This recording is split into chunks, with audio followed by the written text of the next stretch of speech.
Tentu masih segar di ingatan kita tentang sosok Lance, salah seorang penyintas yang sebelumnya tergabung bersama kelompok Spears dan Ross. Pria berjanggut lebar ini belum mati dan dia berhasil melarikan diri dari kejaran kelompok zombie. Lance berhasil mendapatkan mobil dan bahan bakar untuk mempermudah pelariannya. Di tengah jalan, ada sepasang penyintas lain yang minta tumpangan di mobilnya dan hal tak terduga pun terjadi.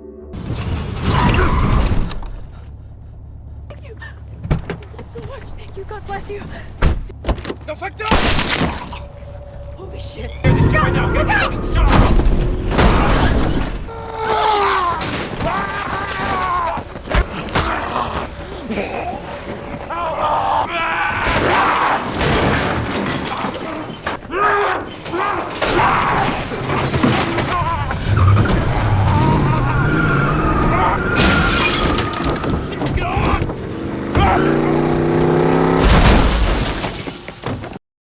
Adegan berpindah ke 4 bulan setelah Lance berubah jadi zombie. Seorang pria sedang menyelamatkan diri dari kejaran makhluk menyeramkan tersebut. Ketika dirinya berhasil selamat dari kejaran, satu butir peluru melesat cepat dan menewaskannya.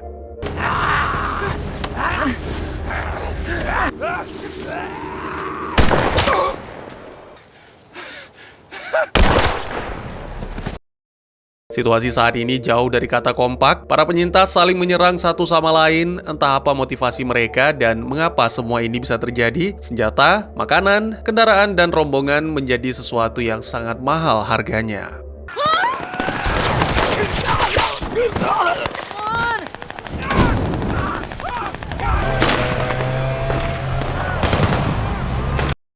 Masih ingat dengan Sun, wanita kewarganegaraan Korea Selatan ini sudah tidak lagi bersama Ross dan Spears. Sepertinya sekarang Sun sudah menjadi tawanan dari sebuah kelompok penyintas. Lihatlah pria berbaju merah ini, dialai menjabat sebagai pemimpin kelompok penyintas. Di tengah situasi yang tenang ini, sekelompok penyintas lainnya datang menyerang.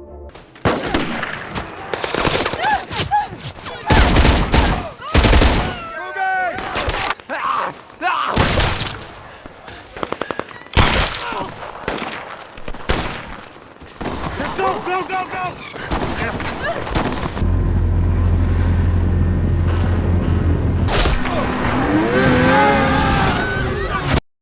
Seorang pria yang terjebak di atas pohon coba menyelamatkan diri dari buruan zombie. Begitu ada kesempatan, si pria langsung berlari ke sebuah rumah megah yang belum diketahui siapa penghuni kediaman tersebut. Begitu pintu dibuka, ternyata Ross dan putrinya, Anna, yang tinggal di sini. Dengan perasaan curiga, Ross mengizinkan pria tersebut masuk, lalu kemudian mengajukan syarat mutlak yang wajib dipatuhi. "Aku memiliki seorang putri, dan kau jangan coba-coba mengganggunya," tegas Ross. Sebagai informasi, sebenarnya Anna punya satu saudara kembar yang tewas ketika masih bayi. Ia bernama Anne. Bagaimana kabar Spears? Tentara gadungan ini sepertinya mengalami kondisi yang jauh dari kata sehat. Menggelandang sendirian dalam kondisi perut yang terluka. Ini tidak bisa dibiarkan. Apabila Spears kehabisan banyak darah, bisa-bisa dia tewas dan langsung berubah menjadi zombie. Pria yang sebelumnya merampas kendaraan milik Lance sadar dari pingsan. Pria jahat ini berusaha mencari bantuan di area sekitar, namun tidak mendapatkannya. Akhirnya si pria tersebut ketiban rejeki nomplok berupa satu kendaraan sedan dan handgun. Raut senang menghiasi wajahnya, lalu tiba-tiba adegan terlempar ke kisah masa lalu dari seorang bernama Ray Nazari. Sebelum menjadi pimpinan kelompok penyintas, Ray berprofesi sebagai polisi kota. Ketika dia masuk ke dalam sebuah rumah, tubuhnya nyaris jadi santapan makan siang para zombie yang lapar.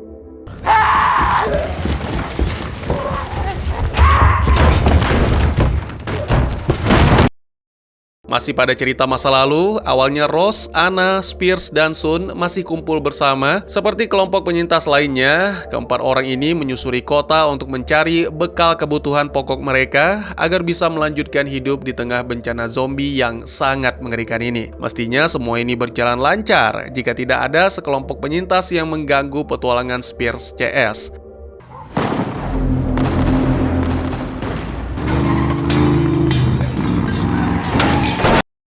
Kelompok penyintas tersebut dipimpin oleh Ray. Setelah aksi kucing-kucingan antara kedua kelompok ini, Sun mengamankan Spears yang terluka di dalam hutan, lalu menyuruh Anna dan Ross untuk segera pergi. Alhasil, Sun yang mengorbankan diri menjadi tawanan Ray.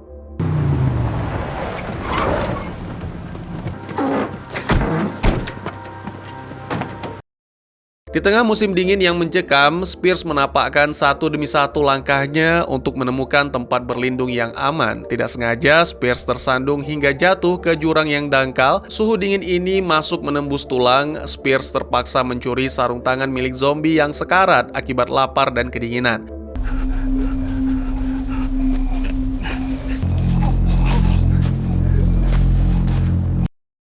Ross dan Anna melanjutkan petualangan mereka pasca berpisah dengan Spears dan Sun. Dari kejauhan, Ross melihat ada sebuah rumah mewah. Rencananya, rumah tersebut akan dijadikan tempat berteduh untuk sementara waktu. Menuju ke sana tidaklah semulus yang dibayangkan. Satu zombie lapar berlari sangat cepat ke arah Ross dan Anna.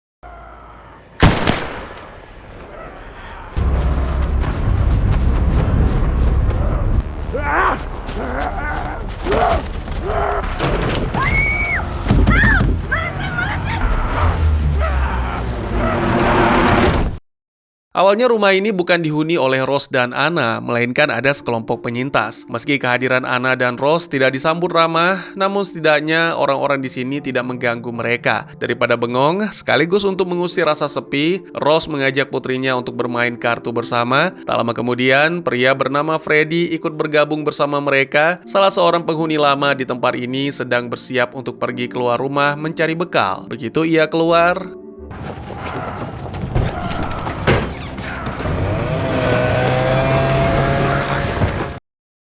malam harinya ada sedikit kendala yang terjadi di rumah. Kemudian Freddy ditugaskan untuk keluar mengambil kayu bakar. Apes, setelah dia menyelesaikan tugas dan kembali ke rumah, pintu tidak dibuka dan Freddy pun terpaksa naik ke atas pohon untuk menyelamatkan diri dari kejaran zombie. Let me in!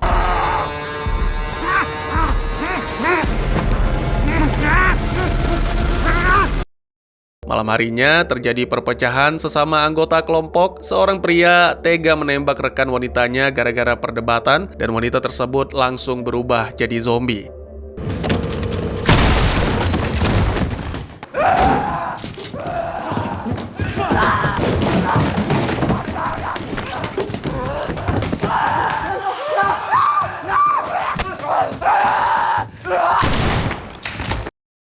Ketidakcocokan antara anggota kelompok ini berlanjut. Ross dan Anna tidak segan melepaskan tembakan. Keesokan harinya muncul seorang pria misterius sambil memegang kapak. Kembali ke masa sekarang, Sun dan teman-teman ditemukan oleh sekelompok tentara yang kebetulan melintas di lokasi tempat kendaraan mereka jatuh. Kedua kelompok ini bergabung untuk menciptakan komunitas yang lebih kuat. Tidak jauh dari tempat mereka berada saat ini, ada sebuah rumah mewah yang dihuni oleh Ross. Agar bisa mengambil alih tempat tersebut, Sun diutus untuk mengibarkan bendera damai sambil ditodong senjata, agar wanita asal Korea itu tidak melarikan diri dari rombongan. Tak lama setelah itu, serangan peluru mulai dilesatkan dari luar oleh Ray CS hingga mengenai Freddy.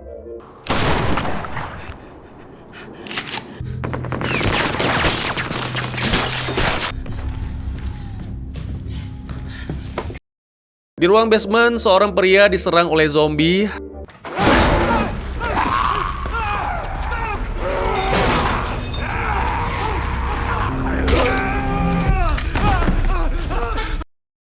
Sementara itu di area luar, kontak senjata terjadi antara sejumlah kelompok penyintas. Tadinya Sun mengira dirinya bisa bebas dari kelompok Ray, namun ternyata tidak.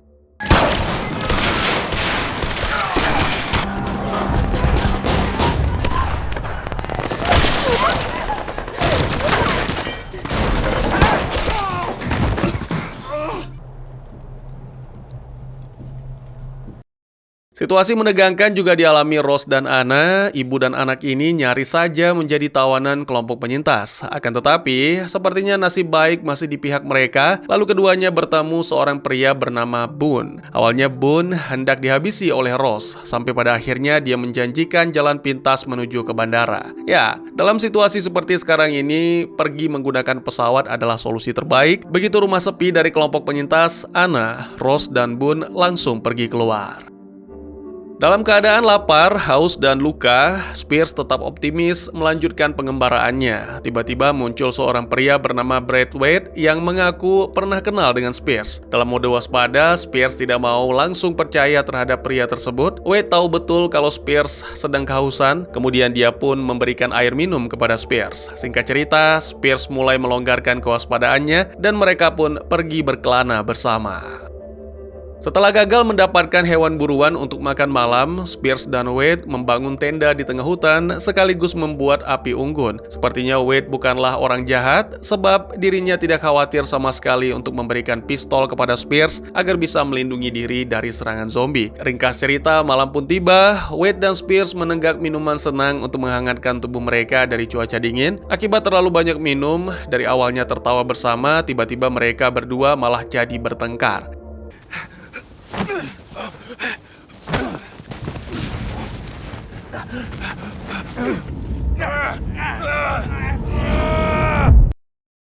Karena merasa ada bahaya, Wade membangunkan Spears dan keduanya pun saling mengintai sekaligus berjaga. Tiba-tiba terdengar suara gaduh dari area sekitar, lalu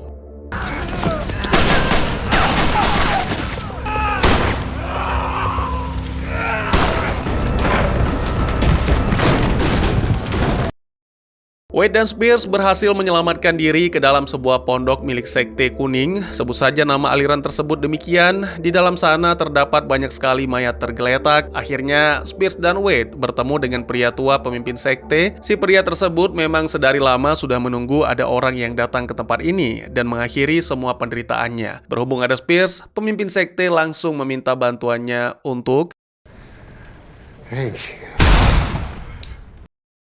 Pagi pun tiba, Spears dan Wade keluar pondok dan dari kejauhan mereka melihat seekor kuda putih nan cantik yang kehilangan pemiliknya. Entah apa alasannya, dari belakang Spears menodongkan pistol ke arah Wade, namun tak lama kemudian Spears mengurungkan niatnya dan membiarkan Wade pergi ke arah kuda putih di tepi danau. Adegan ini sekaligus menjadi momen perpisahan mereka.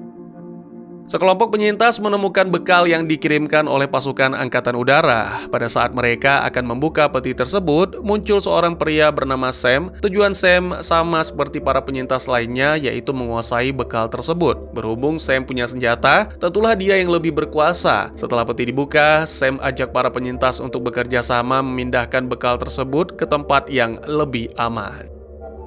Tengok sejenak ke petualangan Rose, Anna, dan Boone. Ketiga penyintas ini masih berada di dalam hutan. Sementara itu, Sun dan kelompoknya tidak sengaja menemukan bekal dari angkatan udara. Sedikit berbeda dari bekal milik Sam, Ray dapat bekal yang berisi senjata otomatis. Ya, artinya kelompok ini akan semakin kuat dan aman selama dalam perjalanan. Di lokasi yang sama juga tampak penyintas dari kelompok lain yang menginginkan bekal tersebut namun tidak dibiarkan oleh Ray. Pada saat isi peti dibongkar, diam-diam ketua kelompok penyintas ini menembak anak buah Ray hingga tewas. Ray marah besar dan menodongkan pistol ke arah mereka. Meski banyak senjata, posisi Ray sekarang terbilang lemah. Anak buahnya yang pria telah tewas, hanya tersisa satu anggota wanita. Sun yang melihat pertikaian ini berinisiatif untuk melerainya. Tak lama setelah itu, muncul zombie yang berlari ke arah Ray dan kelompok penyintas.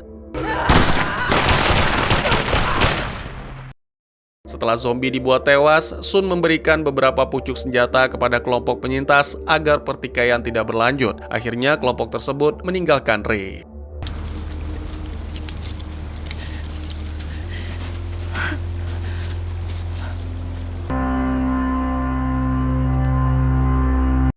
Sam bersama kelompok penyintas masih berusaha membawa peti ke tempat yang aman. Berhubung medannya bukit, mereka semua bersusah payah untuk menarik peti seberat 800 kg tersebut. Salah seorang penyintas sudah tidak mampu menahan peti. Kemudian, Hold it! Let's go!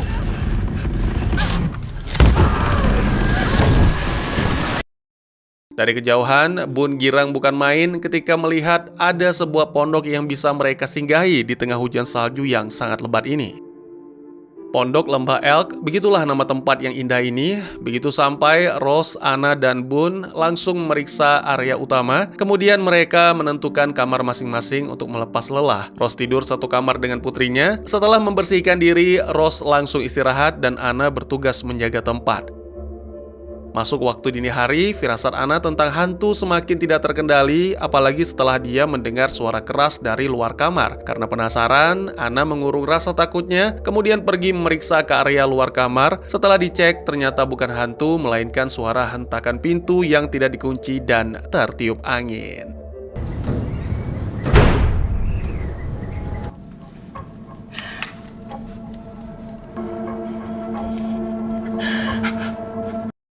Pagi hari pun tiba dan Anna masih bertugas menjaga area sekitar. Suara bantingan pintu kembali terdengar. Anna turun ke bawah untuk memeriksa dan lagi-lagi benar, pintu yang tidak terkunci rapat ditiup angin sehingga menghasilkan bunyi yang tidak nyaman di telinga. Tidak jauh dari pintu tersebut, ada sebuah ruangan yang mengeluarkan suara. Rose bangun dari tidurnya lalu segera mencari sang putri. Kamar Boone digedor, siapa tahu putrinya menghabiskan malam di sana. Setelah melihat Anna tidak ada bersama Boone, Rose langsung berlari turun ke bawah dan melihat Spears langsung diajak makan bersama Rose dan Boone. Sedikit cerita, bisa dibilang Boone satu-satunya yang mengetahui Pondok Elk dan merekomendasikan tempat ini kepada Rose dan Anna. Terbesit sebuah rencana di kepala Anna dan Rose bahwa mereka tidak mau berlama-lama di sini dan ingin segera pergi melanjutkan pengembaraan menuju bandara. Spears yang mendengar rencana tersebut langsung menahan, sebaiknya kita di sini saja sampai semuanya kembali normal. Perlu diketahui, kondisi fisik Spears sudah tidak seperti musim sebelumnya. Kini pria yang sempat menyamar sebagai tentara tersebut mengalami luka yang tidak kunjung sembuh karena minim obat-obatan dan nutrisi pangan. Malam hari tiba, Rose dan Spears masih saja berada di meja makan. Kemudian Rose pergi ke dapur sejenak untuk mengambil makanan penutup. Begitu ia kembali ke meja makan, ada Anna di sana dan Spears sudah dalam keadaan tak bernyawa.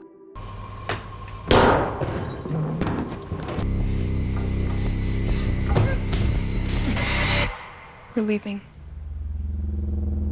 Apa yang sebenarnya terjadi? Tak lama setelah itu, Rose dan putrinya bersama Boone meninggalkan Pondok Elk, berjalan menuju ke bandara. Mendadak Boone lari cepat seolah mau meninggalkan Rose dan putrinya. Apakah kalian masih penasaran dengan apa yang menimpa Spears? Jadi, pada saat Rose mengambil makanan penutup di dapur, Anna muncul dan bicara empat mata dengan Spears. Selama ini aku selalu merindukan tempat istirahat yang tenang dan aku merasa disinilah tempatnya, kata Spears sambil menyerahkan pistol kepada Anna. Bantu aku untuk mengakhiri semua ini. Pesan terakhirku, apapun yang terjadi, jangan pernah tinggalkan ibumu. Baik, agar tidak bingung, alur cerita kali ini sedikit maju mundur. Dan benar sekali, Boone menepati janjinya untuk membawa Rose dan Anna ke bandara. Bukan hanya satu, di sini terdapat beberapa jumlah pesawat. Boone sekarang sudah berubah jadi zombie, sementara itu ada kelompok penyintas lainnya yang salah satu anggotanya terkena tembakan dan berubah jadi zombie.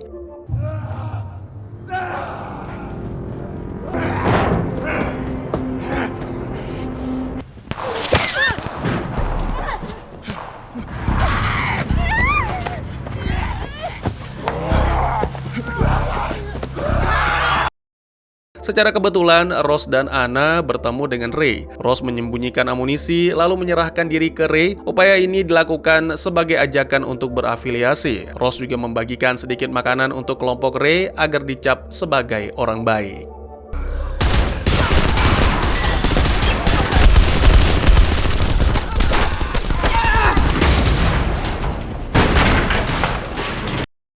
Bagaimana bisa Boone berubah jadi zombie? Ceritanya sebagai berikut. Masih ingat dengan kelompok penyintas yang berseteru dengan Ray untuk mendapatkan peti bekal milik Angkatan Udara? Nah, kelompok inilah yang sekarang berkuasa di area bandara. Boone melakukan deal-dealan dengan mereka, lalu kemudian dikhianati.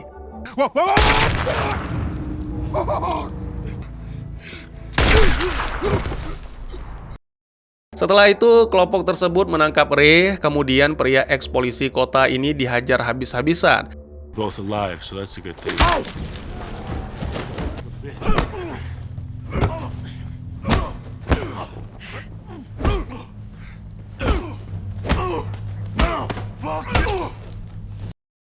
seorang anggota kelompok penyintas pergi keluar untuk memeriksa rekannya dan ternyata rekannya tersebut sudah berubah jadi zombie dan menyerang semua orang. Momen ini dimanfaatkan dengan baik oleh Rose untuk keluar dari hanggar.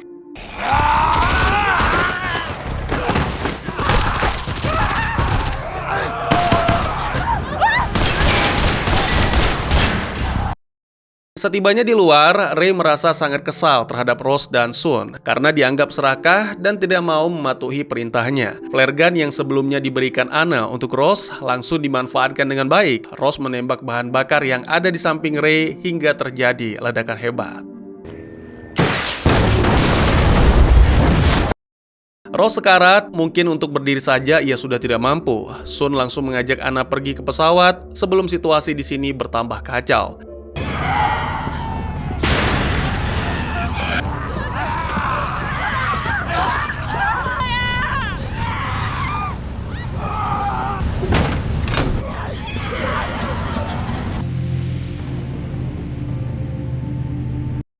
Seorang penyintas bernama Mance dikejar oleh gerombolan zombie. Rasanya mustahil bagi pria yang sempat berseteru dengan Sam ini selamat, namun berkat kuasa Tuhan, Mance berhasil selamat.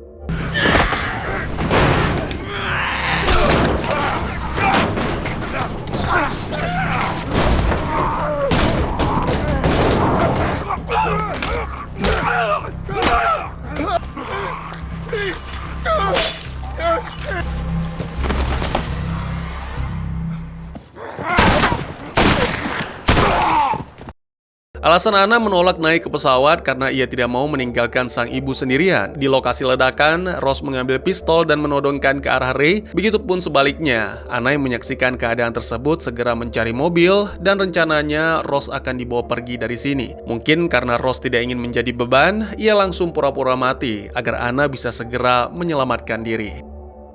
Adegan terakhir ditutup dengan Sun yang saat ini sudah berada di dalam pesawat. Wanita asal Korea ini sangat bahagia ketika tahu bahwa sang pilot mengerti bahasa negara tempat kelahirannya. Menurut informasi pilot, pesawat ini akan pergi ke sebuah tempat yang sangat jauh dan membutuhkan pengisian bahan bakar sebanyak mungkin. Sekian dulu teman-teman, terima kasih buat yang sudah menyaksikan. Jika teman-teman suka dengan cerita ini, izinkan saya untuk mengetahui dengan klik tombol like-nya ya. Kalian juga dipersilahkan untuk merequest kira-kira film apa lagi yang menarik untuk dibahas. Bisa di kolom komentar atau bisa juga melalui DM ke Instagram saya di @teguhgusto. Insya Allah pasti akan dibaca. Silahkan dukung channel ini dengan cara share, like, dan subscribe. Sampai jumpa di video selanjutnya. Tetap semangat, tetap bersyukur setiap hari. Dadah!